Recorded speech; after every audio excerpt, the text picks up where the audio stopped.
Hello students, I welcome you all to my YouTube channel. बच्चों, आज का जो हमारा टॉपिक होने वाला है वो बहुत इंपॉर्टेंट है। सरफेस केमिस्ट्री में एडजॉर्प्शन थ्योरी पढ़ने वाले हैं हम। Adsorption theory of heterogeneous catalysis. बच्चों, ये टॉपिक बहुत ज़्यादा इंपॉर्टेंट है, पेपर पॉइंट ऑफ व्यू से पक्का पक्का आता है। हर अल्टरनेट ईयर में आप समझ लो एक बार ये क्वेश्चन जरूर आ जाता है, चाहे वो कम नंबर में आए या ज्यादा नंबर में आए, लेकिन ये क्वेश्चन किसी न किसी वे में जरूर टच करते हैं सीबीएसई वाले।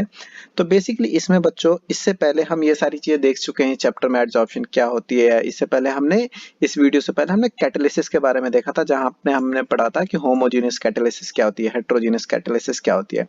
तो सबसे पहले, जैसा कि आप टॉपिक में देख रहे हो कि this is heterogeneous catalysis, that means adsorption theory of heterogeneous catalysis. We know heterogeneous catalysis क्या होता है बच्चों, कि जो आपका रिएक्टेंट है,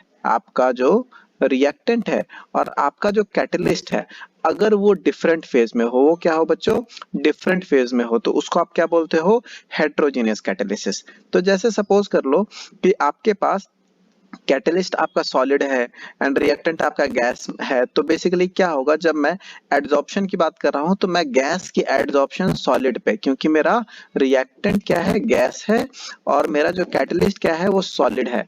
तो मैं यहाँ पे किस चीज की बात करूंगा, adsorption of gas on solid. ठीक है। तो adsorption theory of heterogeneous catalysis में हम बेसिकली ये पढ़ना चाहते हैं कि किस तरीके से जब एक हेट्रोजेनियस कैटालिसिस होता है तो उस टाइम एक कैटलिस्ट हेल्प करता है रिएक्शन को फास्ट होने में। वो किस तरीके से हेल्प करता है कि रिएक्शन जल्दी कंप्लीट हो जाए। तो बेसिकली उसके बच्चे टोटल कितने स्टेप्स है, 5 स्टेप्स हैं, जिसको हम एक एक करके समझते हैं। ठीक है। तो हर स्लाइड पे मेरे पास एक स्टेप होगा, जहां पे मैं आपको उस स्टेप में क्या होता है उसके बारे में बताऊंगा, और लास्ट में हम कुछ फीचर्स देखेंगे किसके, सॉलिड कैटालिसिस की। That is also important from paper point of view. तो सबसे पहले बच्चों स्टार्ट करते हैं। सबसे पहला पॉइंट क्या बोलता है, दैट मींस अगर आपको पेपर में क्वेश्चन पूछे कि what is adsorption theory of heterogeneous catalysis, तो आपको ये जो 5 पॉइंट, ये जो मैकेनिज्म है, इसके पूरे प्रोसेस का जो मैकेनिज्म है, इसमें जो मैं 5 पॉइंट समझाने जा रहा हूँ, यही चीज आपको समझानी है। ठीक है। तो जो सबसे पहला है, दैट इज बच्चों diffusion of reactant to the surface of catalyst. कि जो आपका रिएक्टेंट है, diffusion of reactant to surface of catalyst, that means जो आपका रिएक्टेंट है वो क्या हो, सरफेस ऑफ कैटलिस्ट पे क्या हो जाए, डिफ्यूज होता है सबसे पहले। दैट मींस अगर सपोज कर लो, जैसे डिफ्यूजन, सबसे पहले अगर मैं आपसे पूछूं कि व्हाट इज डिफ्यूजन, तो डिफ्यूजन आपको पता है कि अगर आप गैस की बात करते हो, आप किसकी बात करते हो, गैस की बात करते हो, और गैस अपने हायर कंसंट्रेशन से लोअर कंसंट्रेशन के साइड मूव करता है, तो that is called diffusion. This is simple term, diffusion. तो डिफ्यूजन में क्या होता है कि गैस अपने हायर कंसंट्रेशन से लोअर कंसंट्रेशन के साइड मूव करता है। अब जब मैं बात करता हूं किस चीज की बच्चों, एडजॉर्प्शन की बात करता हूं, तो एडजॉर्प्शन में सपोज कर लो कि ये आपके पास सरफेस है, जहां पे एडजॉर्प्शन होना है। ठीक है। इस केस में हमारा क्या हो गया, सपोज करो ये कैटलिस्ट है, ये हमारा कैटलिस्ट है। तो उसमें क्या हो गया, ये जो सरफेस है, इस सरफेस पे आई नो कि मेरा गैस को आके फाइनली एडजॉर्ब होना है। तो गैस को एडजॉर्ब होने से पहले गैस को सरफेस की साइड आना पड़ेगा। ठीक है। सरफेस की साइड क्यों आएगा, क्योंकि जहां से गैस आ रहा है वहां पे गैस का कंसंट्रेशन हाई है, और सरफेस पे इनिशियली गैस का कंसंट्रेशन कम है। तो गैस अपने हायर कंसंट्रेशन वाले रीजन से, इस रीजन से मूव करेगा यहाँ पे सरफेस पे, जहां पे कंसंट्रेशन गैस का कम है। तो अगर आपसे पूछे एडजॉर्प्शन थ्योरी का सबसे पहला स्टेप क्या होता है, सबसे पहला स्टेप होता है कि गैस जो होते हैं, एडजॉर्ब नहीं, अभी हम बात करें कि गैस सबसे पहले क्या होगा, डिफ्यूज होगा आके सरफेस पे। तो बच्चों, आई होप आपको फर्स्ट पॉइंट क्लियर हो गया होगा कि एडजॉर्प्शन थ्योरी का फर्स्ट पॉइंट क्या है। तो सबसे पहला क्या है, diffusion of reactants to the surface of catalyst. अब सेकंड पॉइंट पे आते हैं। सेकंड पॉइंट क्या बोलता है कि adsorption of reactant molecule on the surface of catalyst. अभी हमने देखा कि ये सरफेस है, ये जो आपको ब्लू लाइन, ये ब्लू सरफेस दिख, this is surface of catalyst. ये क्या है, surface of catalyst. Okay, this is surface of catalyst. And जो ये आपको ये येलो बॉल्स दिख रही, दिस इज गैस मॉलिक्यूल्स, ठीक है। हमारे केस में ये कैटलिस्ट हो गया, और हमारे केस का ये क्या हो गया, रिएक्टेंट हो गया।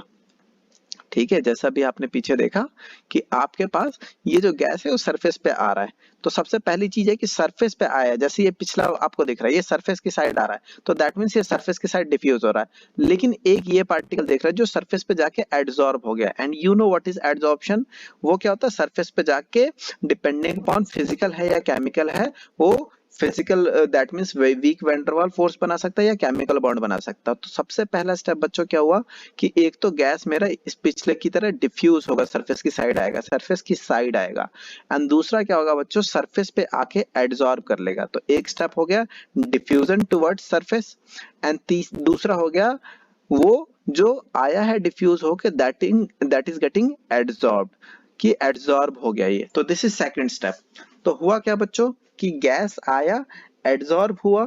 अब मैं थर्ड स्टेप पे चलता हूं। देखो थर्ड स्टेप क्या बोलता है कि occurrence of chemical reaction.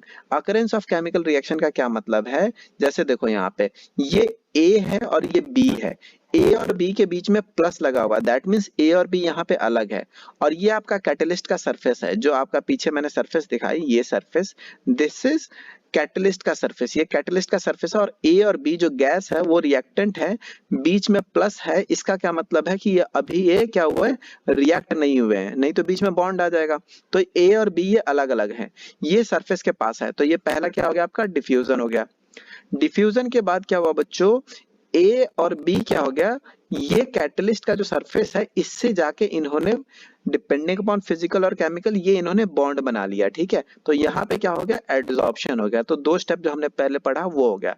Now तीसरा क्या होगा कि हमें रिएक्शन तो रिएक्टेंट के बीच में कराना है ना, तो ए और बी आपस में रिएक्ट करके ए बी बना लेंगे कुछ molecules, that means this is product, ये कुछ बना लेंगे ए बी। तो यहाँ पे आपको दिख रहा होगा जब एरो मैंने यहाँ पे नीचे की साइड करा, तो यहाँ पे ए बी में जब इनिशियली कोई बॉन्ड नहीं था, बाद में ए बी में क्या हो गया बॉन्ड बन गया। इसका मतलब अकरेंस ऑफ केमिकल रिएक्शन, यहाँ पे थर्ड स्टेप में क्या हो गया केमिकल रिएक्शन बन गया, ठीक है, ये केमिकल रिएक्शन बन गया on the surface of catalyst. Surface of catalyst देखो जुड़ा हुआ अभी कैटलिस्ट के सरफेस के साथ, और वहीं पे बन गया through formation of intermediate, and जो सरफेस ऑफ कैटलिस्ट पे आपका रिएक्टेंट रिएक्ट करता है और उस टाइम जो सब्सटेंस बनाता है उसको आप क्या बोलते हो इंटरमीडिएट, ठीक है। तो आप ये भी बोल सकते हो थर्ड स्टेप को formation of intermediate, okay. But यहाँ पे क्या हो गया आप ओवरऑल अगर देखते हो तो this is occurrence of a chemical reaction, यहाँ पे क्या हो रहा है केमिकल रिएक्शन हो रहा है, ठीक है। तो दिस इज स्टेप नंबर 3। तो अगर मैं आपको एक बार रिवाइज कराऊं अभी तक हमने क्या क्या पढ़ा, तो सबसे पहला डिफ्यूजन होगा सरफेस पे, डिफ्यूजन होगा सरफेस पे, देन होगा बच्चों क्या आपका रिएक्शन होगा, बेसिकली सॉरी एडसॉर्प्शन होगा। एडसॉर्प्शन के बाद जो थर्ड स्टेप है वहां पे क्या होगा that will be actual reaction. तो सबसे पहले क्या हुआ diffusion towards surface, then adsorption on the surface, and third is बच्चों रिएक्शन ऑन द सरफेस। ये तीन चीज हो गई। अब अगर मैं चौथा पॉइंट देखता हूं, तो जैसे देखो बच्चों आपको पता है कि पीछे ए और बी अलग अलग आए, वो सरफेस पे जुड़ गए, वो सरफेस पे अलग अलग जुड़े, और बाद में ए और बी आपस में सरफेस पे ही रिएक्शन बना लिया। यहाँ पे सपोज करो ये सरफेस है, तो अभी यहाँ पे सरफेस से जुड़े नहीं है, यहाँ पे सरफेस से जुड़ गए, और यहाँ पे सरफेस से जुड़े हुए और इन्होंने इंटरमीडिएट भी बना लिया। अब क्या चाहिए कि जब ये ए और बी बन गया है तो वापस मेरे को इसको अलग होना है, क्योंकि आपको पता है जो प्रोडक्ट है उसमें आपका बिल्कुल प्रोडक्ट फॉर्मेशन में पार्टिसिपेट नहीं करता कैटलिस्ट, प्रोडक्ट फॉर्मेशन में कैटलिस्ट पार्टिसिपेट नहीं करता। तो इसका सिंपल मतलब क्या हो गया कि ये जो बॉन्ड बन रखा है यहाँ पे, इस बॉन्ड को टूटना पड़ेगा ताकि ए और बी एज अ प्रोडक्ट बाहर निकल सके। तो होता क्या है डिसऑप्शन होता है वहां पे, वो क्या होता है आपका डिसऑप्शन होता है। दैट मींस यहाँ पे आपका डिफ्यूज होने के लिए आया, यहाँ पे एडसॉर्प्शन हो गया, और एडसॉर्प्शन के बाद ये बॉन्ड टूटेगा तो वापस डिसऑप्शन होगा, डिसऑप्शन होगा तभी आपका प्रोडक्ट फ्री हो पाएगा। तो नेक्स्ट स्टेप क्या होता है desorption of reactant product from the catalyst surface, catalyst के सरफेस से आपका डिसऑप्शन हो गया, and thereby making the surface available again for more reaction. That means अगर ये एक बार इसको क्लियर कर देगा तो देन अगेन नई चीज आ सकती है जो रिएक्ट करती है। तो दैट मीन्स क्या क्या स्टेप हुआ, सबसे पहला डिफ्यूजन टुवर्ड्स सरफेस, दूसरा क्या हुआ एडसॉर्प्शन ऑन द सरफेस, तीसरा chemical reaction on the surface, चौथा desorption from the surface of product, obviously product का होगा, ठीक है। यहाँ पे रिएक्टेंट की बात कर रहे थे और यहाँ पे प्रोडक्ट की बात करते हैं, ठीक है। और लास्ट में अगेन क्या होगा कि एक बार डिसऑप्शन हो गया तो डिसऑप्शन का मतलब क्या हो गया कि ये बस बॉन्ड यहाँ से टूट जाएगा। देन अगेन हमें क्या चाहिए होगा कि प्रोडक्ट वापस बाहर की साइड आ जाए, तो अगेन वो डिफ्यूज होके बाहर आ जाएगा। तो last step will be diffusion of reaction product away from catalyst surface. That means ये कैटलिस्ट सरफेस था, ए बी बना, यहाँ पे बॉन्ड टूटा, ये जैसी बॉन्ड टूटा ये डिफ्यूज होके बाहर चले जाएंगे। ठीक है, दैट मींस ए बी का कंसंट्रेशन आपके पास सरफेस पे ज्यादा है एंड बाहर कम है। ठीक है, तो वो अपने आप ही डिफ्यूज होकर दूसरी साइड चला जाएगा। तो दैट मीन्स, और उसके बाद वो फ्रेश रिएक्शन के लिए बिल्कुल जगह बना देगा एक बार वो खाली हो गया। तो ये 5 स्टेप है। पेपर में कभी भी आपसे बच्चों पूछा जाए कि कौन कौन से 5 स्टेप हैं, दैट मीन्स एडजॉर्प्शन थ्योरी क्या है, एडजॉर्प्शन थ्योरी में क्या क्या सारी चीजें हैं, तो मेनली आपको ये 5 पॉइंट जो मैंने बताए वो बिल्कुल याद रखने हैं, इसी को समझाना है। सबसे पहला है डिफ्यूजन ऑन सरफेस। ठीक है, किस चीज के, आपका जिस पे आपका एडजॉर्प्शन होना है गैस का। दूसरा हो गया एडजॉर्प्शन होना। ठीक है, एडजॉर्प्शन होगा। तीसरे पे क्या हो गया, केमिकल रिएक्शन होगा, केमिकल रिएक्शन होगा। और केमिकल रिएक्शन में क्या बनता है बच्चों, इंटरमीडिएट बनता है। चौथा क्या हो गया बच्चों, चौथे में जब केमिकल रिएक्शन एक बार हो गया तो वो क्या होगा, डिसऑप्शन होगा, डिसऑप्शन होगा उसका। ठीक है, दैट मीन्स वो वापस हटेगा। और पांच में वो अगेन डिफ्यूजन होके प्रोडक्ट आपका अलग हो जाएगा। ठीक है, प्रोडक्ट अलग हो जाएगा। तो दैट मीन्स ये 5 चीजें हैं। आप डायग्राम के साथ जैसे मैंने आपको बताया बिल्कुल आप पेपर में समझाओगे तो आपको पूरे नंबर मिलेंगे। इंपॉर्टेंट ये है आपकी खुद की अंडरस्टैंडिंग बननी चाहिए बच्चों की जो आपका हेट्रोजीनियस कैटालिसिस होता है उसमें किस तरीके से एडजॉर्प्शन होती है, because this is very important, paper में काफी बार आता है। अब जब हमें ये 5 पॉइंट समझ आ गए हैं कि किस तरीके से एडजॉर्प्शन थ्योरी में बेसिकली अगर आप इसकी बात करते हो यहाँ पे हेट्रोजीनियस कैटालिसिस की बच्चों, तो हेट्रोजीनियस कैटालिसिस में किस तरीके से एडजॉर्प्शन होता है, तो हमें जैसे जैसे 5 पॉइंट समझ आ गए हैं। अब 2 इंपॉर्टेंट चीज हमें पढ़नी है, that is you can say feature of catalysis बच्चों। ठीक है, तो नेक्स्ट चीज आती है important feature of solid catalysis. अभी तो हमने ये पढ़ा कि वो 5 कौन कौन से मेन पॉइंट है, वो 5 कौन कौन से मेन पॉइंट है जो होते हैं जब आपका एक एडजॉर्प्शन होता है हेट्रोजीनियस टाइप का। दैट मीन्स आपके पास रिएक्टेंट सपोज गैस हो एंड प्रोडक्ट रिएक्टेंट आपके पास गैस हो एंड कैटालिसिस आपका सॉलिड हो, तो उस केस में जिस टाइप का एडजॉर्प्शन होगा उसमें कौन कौन से स्टेप होते हैं, वो 5 स्टेप हमने देख लिया। अब हम पढ़ना चाहते हैं वीडियो खत्म करने से पहले बच्चों 2 इंपॉर्टेंट फीचर किसके, कैटलिस्ट के। जो सॉलिड कैटलिस्ट होते हैं उनकी 2 इंपॉर्टेंट फीचर होती है, एक होती है एक्टिविटी एंड दूसरी होती है बच्चों सेलेक्टिविटी। दोनों क्या होता है मैं डिटेल में बताता हूँ। देखो आपका जो एक्टिविटी होती है, एक्टिविटी सिंपली क्या बोलता है, catalyst has ability to increase the rate of reaction. Catalyst के पास एबिलिटी होती है रेट ऑफ रिएक्शन को बढ़ाने का, simple. This ability of catalyst is known as activity. That means आपको पता है कि आपके पास सपोज एक कैटलिस्ट सरफेस है और आपके पास कोई रिएक्टेंट ए बी है। जब ए बी इसके पास आ जाए या आप बोलो कैटलिस्ट इसके पास चला जाए तो ये बॉन्ड बना लेते हैं। अभी हमने देखा था बॉन्ड बना लेते हैं और बॉन्ड बनाते हैं उसके बाद ही केमिकल रिएक्शन होता है। यहाँ पे क्या हो रहा है, देखो ये बॉन्ड बना लिया इसने। ठीक है, तो ये जब सरफेस के साथ कैटलिस्ट के सरफेस के साथ बॉन्ड बना लेता है तो इसी प्रोसेस के होने के चक्कर में, इसी प्रोसेस की होने की वजह से आपका क्या होता है, जो आपका रेट ऑफ रिएक्शन होता है बढ़ जाता है। जैसे कैटलिस्ट रिएक्टेंट के साथ जुड़ता है वो क्या कर देता है, उसके रेट ऑफ रिएक्शन को बढ़ा देता है, क्योंकि वो क्या कर देता है, एक्टिवेशन एनर्जी को क्या कर देता है, कम कर देता है। तो मेरे को ये पता चला कि एक्टिविटी कुछ नहीं होती, जो एबिलिटी होती किसी कैटलिस्ट के रेट ऑफ रिएक्शन को बढ़ा देने को, उसी चीज को बोलते हैं। तो इसमें एक बहुत इंपॉर्टेंट चीज ये है बच्चों कि सपोज करो ये कैटलिस्ट का सरफेस है, ठीक है, और यहाँ पे ए और बी आए और इन्होंने एक बॉन्ड बना लिया।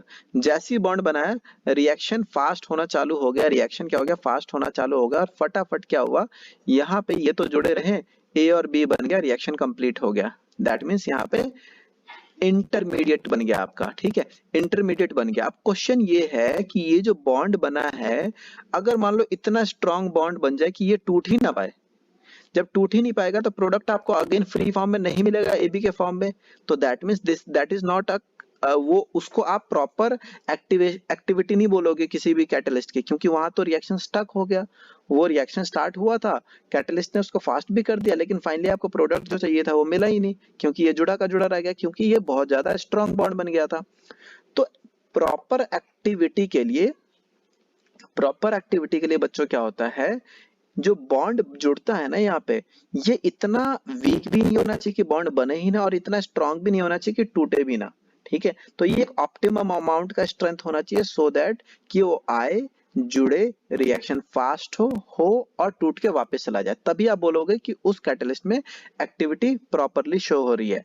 तो इसमें यही चीज लिखी गई है, the reactants must be adsorb reasonably strong, बहुत ज्यादा स्ट्रांगली भी नहीं और बहुत वीकली भी नहीं, on to the catalyst to become active. That means until unless A and B आपका कैटलिस्ट सरफेस पे आके जुड़ेगा नहीं, कैटलिस्ट एक्टिव नहीं होगा। देखो कैटलिस्ट एक ऐसी चीज है जो इनएक्टिव स्टेट में पड़ा हुआ है, जैसे उसको कोई चीज मिली वो एक्टिवेट हो गया और इसने इनके रिएक्शन को फास्ट करना चालू कर दिया।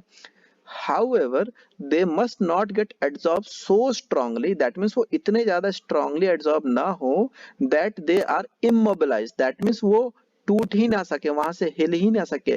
मोबिलाइजेशन का मतलब होता है जितनी आसानी से आप मूव कर सकते हो। इमोबिलाइज का मतलब क्या हो गया, वो स्टक हो गया अपनी जगह पे। And other reactant are left with no space on catalyst, that means ये तो स्टक होंगे और इन्होंने जगह भी परमानेंट घेर लिया ताकि कोई नया भी ना आ सके।